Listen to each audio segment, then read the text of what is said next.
Children, this one actually it's an experiment. We have to do it in our record. So first we will discuss the theory. After that, we will do it in the record. Okay. That's a refraction through a glass slab. Okay, glass slab means it's a glass piece. Okay, that's known as glass slab. It's a glass piece. So what will happen when a ray of light passes through that glass piece? So since it is a transparent medium, the light will pass through it. Okay. Since the glass is a transparent medium, the light will pass through the glass slab. So actually, light travels from air, then it enters to glass, then it emerges from glass to air. Okay. So I will show you. It's a glass slab. This one is air, this portion is also air. So light enters from air to glass, then light emerges from glass to air. So two times refraction will take place. One at the surface the refraction will take place. Again at the surface also refraction will takes place. So two times the bending of light rays will be there. Okay. So when it travels from air to glass, at that surface refraction will take place.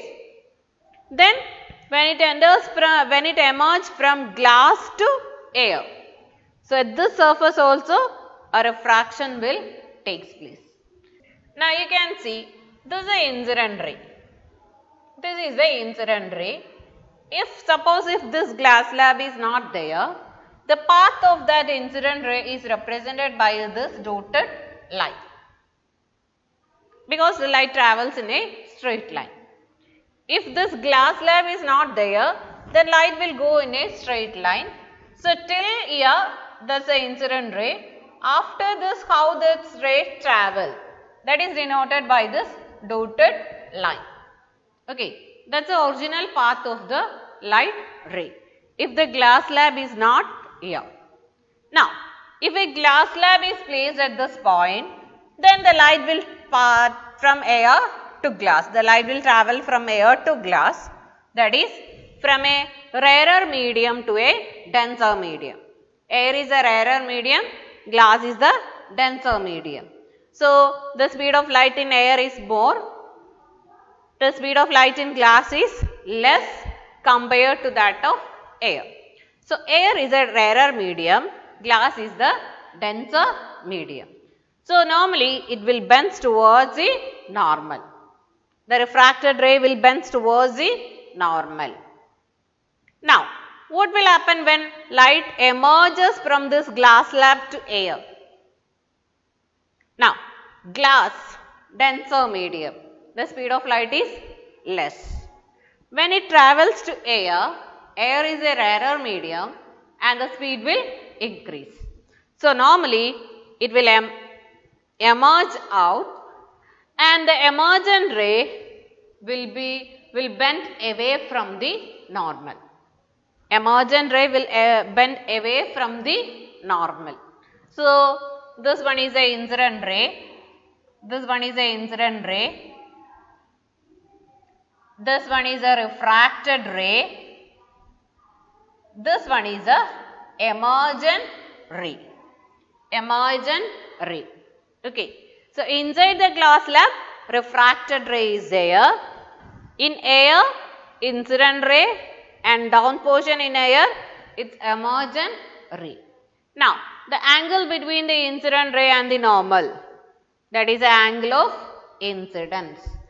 Angle between the refracted ray and the normal, that is the angle of refraction. Now, this is the emergent ray. Now, the angle between the emergent ray and the normal, that is the angle of emergence. Angle of emergence. Now, you can see this emergent ray and the original path of the light ray is parallel.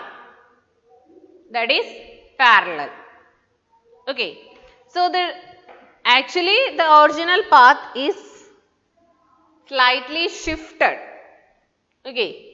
And that space, that difference in the path, the difference in that shift, how much it is displaced from its original path. How much the emergent ray is displaced from its original path. That is known as lateral shift or lateral displacement. How much the emergent ray is shifted from this original path. That is known as the lateral shift or lateral displacement. Okay, lateral shift and lateral displacement. Now, I will draw it. Now, I will show how to draw it. So, you have to draw it with pencil and scale. You have to use a sharp pencil. So, first I will draw the glass slab. Name it as A, B, C, D. So, AB surface, air glass surface, DC surface, glass air interface. AB, air glass interface, air glass interface, DC, glass air interface.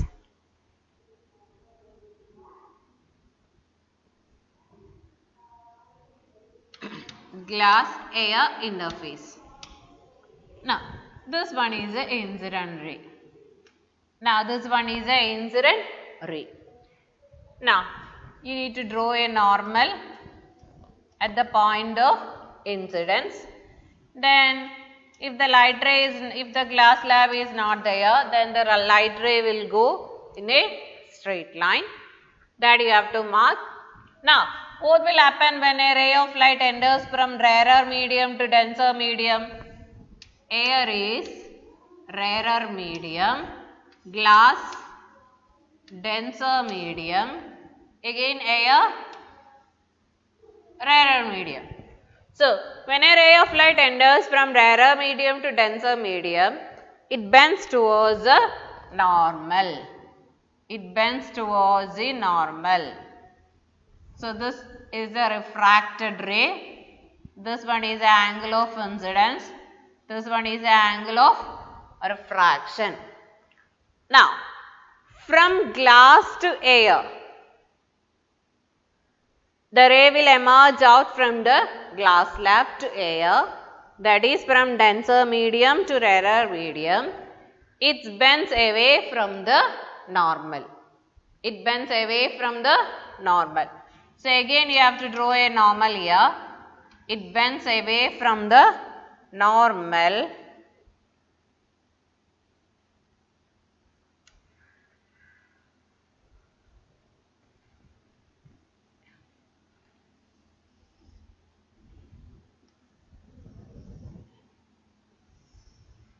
It bends away from the normal. When you draw the emergent ray, that emergent ray should be parallel to this one. That emergent ray should be parallel to this one. Original path of the light ray when the glass slab is not there. So, when you draw it, that emergent ray should be parallel to that ray. This one is the angle of emergence. That is the angle of emergence. So, we will mark it like this: incident ray, refracted ray, emergent ray,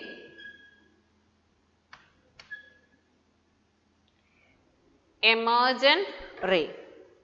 Now, in your textbook, that activity is given as 10.10, page number 173.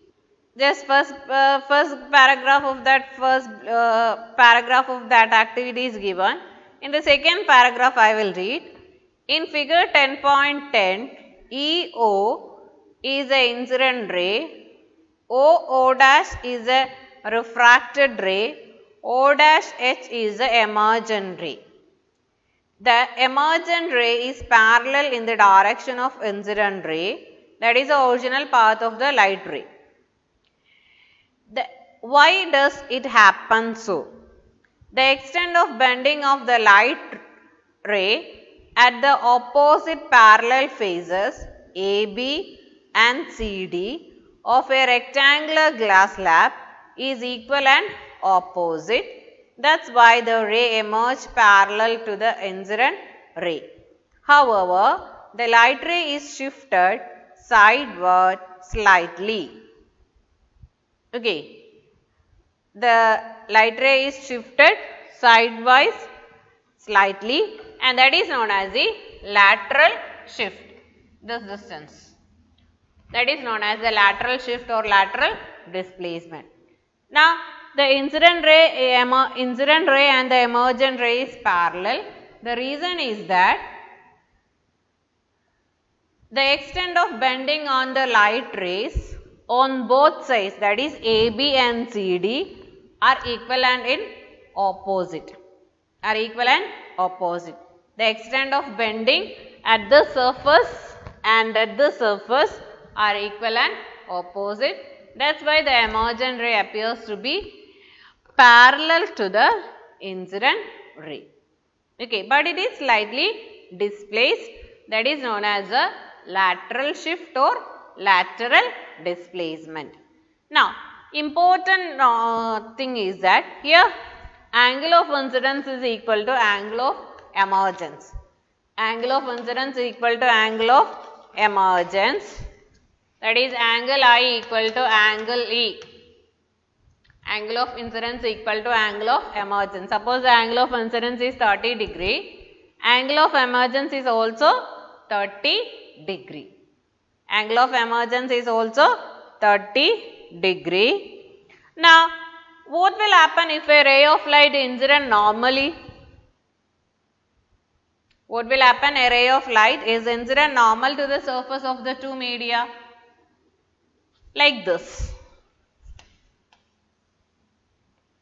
What is the angle of incidence here? Angle of incidence is 0. So, angle of emergence is also 0, and the emergent ray will go along with the normal to the surface. The emergent ray will move perpendicular to the surface of the glass slab, or there will not be any refraction. Okay. Now, here angle I equal to angle E, and angle R will be smaller than angle I. Angle R will be smaller. Okay, angle R will be smaller when we compare with the value of angle of incidence.